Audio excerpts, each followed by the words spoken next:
was late October, the nights growing longer and the air thick with the scent of decaying leaves.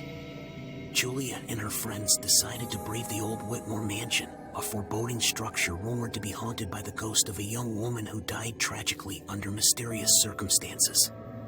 As they approached, the mansion loomed against the moonlight, its broken windows resembling watchful eyes.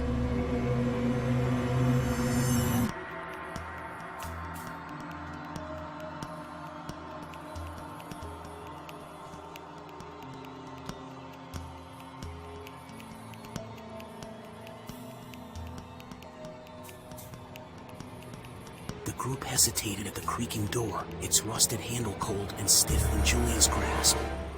A chill ran down her spine as she entered the dark, musty hallway, where portraits with eyes that seemed to follow them lined the walls. Dust motes floated in the thin beam of the flashlight, and a sudden gust of wind slammed the door behind them, sealing their fate.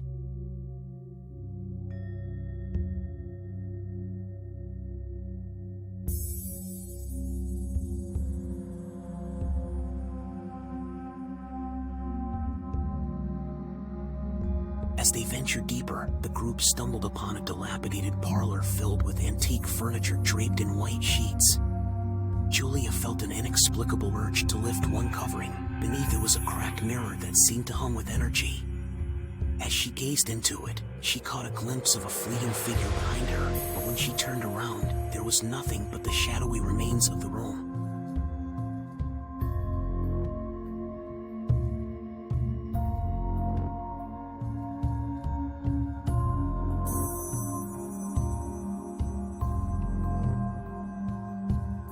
Deeper within the mansion, they discovered a spiral staircase descending into the darkness of the basement.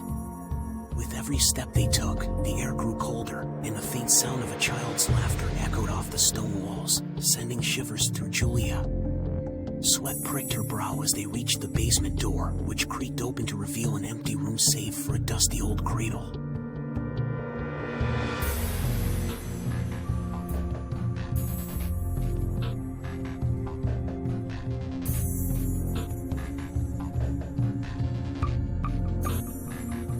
As they stepped into the basement, the laughter turned into a faint, sorrowful wail, echoing off the stone walls like a ghostly lament.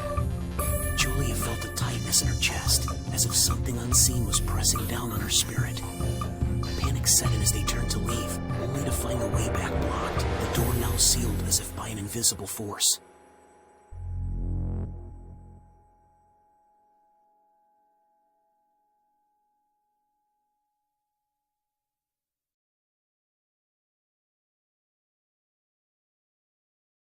With trepidation, Julia led her friends deeper into the basement, drawn to a faint glow at the far end. They found a small, dusty room adorned with cryptic symbols etched into the walls and a single candle that flickered wildly despite the stillness. As one friend reached out to touch the markings, a wave of cold swept through the chamber, and the candle extinguished, plunging them into darkness.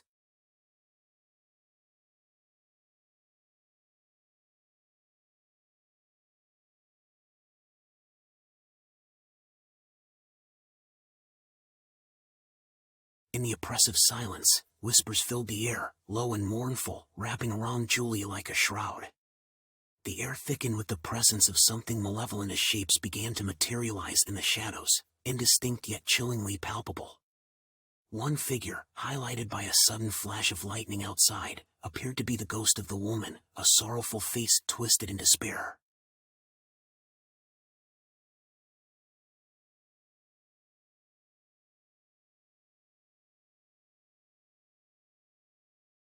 In a panic, Julia and her friends scrambled back, but the spirit moved closer, her cry piercing through the very fabric of their souls.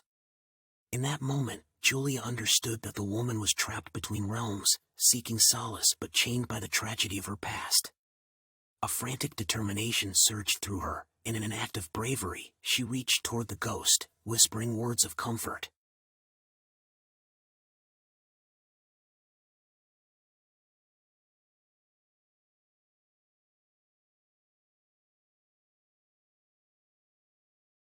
Just as quickly as the connection formed, the room exploded into chaos. Shadows clawed at Julia and her friends, trying to pull them into the abyss. With a last desperate effort, they managed to break free, crashing through the mansion's main door, panting and hyperventilating as they fled into the open night. Behind them, the old walls shook, echoing a heart-wrenching wail that resonated through the trees.